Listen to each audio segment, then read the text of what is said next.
First at 11, local and federal leaders are speaking out against offshore gas and oil drilling off the South Carolina coast. Thank you for joining us at 11. I'm Trish Williford. Edward is off tonight. Well, this comes as the Trump administration talks about expanding its domestic energy policy.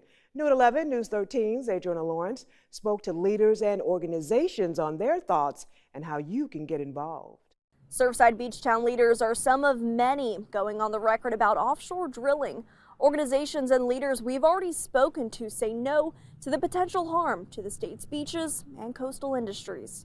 We're gearing up again just because once the threat is out there, we can't be quiet. We can't, sit still and hope that it's not going to happen because we know that it is a real threat. Amy Armstrong, executive director with the South Carolina Environmental Law Project, says oil drilling on the East Coast has been banned since 1983.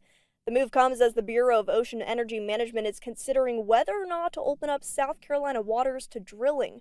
The Myrtle Beach Area Chamber of Commerce said recently it's opposed to the idea. At Tuesday night's Surfside Beach Town Council meeting, leaders were split on if the town should even get involved in a federal issue, so they ultimately voted against the resolution opposing offshore drilling 5-2. Well, I'll be honest, I'm one of the people that thinks we've made strides, the nation, the industries, in doing exploration and drilling and so forth. So I don't necessarily see it as a very high risk, but I understand that people are concerned. Mayor Rob Krause says he was approached by Oceana, an ocean advocacy group, to survey thoughts from both leaders and locals. He says after hearing from residents, about 78% say they're against drilling.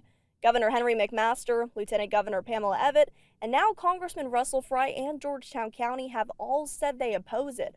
Fry says he supports Trump's energy dominance agenda, but knows how important the state's coastline is to its economy. Armstrong says South Carolina's economy depends on a healthy ocean for tourism, commercial and recreational fishing, as well as outdoor activities. And I am glad to see that there's such great bipartisan opposition to this idea, and I hope that we can, persuade the administration to reject these plans to open up the Atlantic coast. The Bureau of Ocean Energy Management opened a 45-day public comment period, which ends on June 16th. Now, Surfside Beach Town leaders encourage residents to reach out to your legislators. In Surfside Beach, Adriana Lawrence, News 13.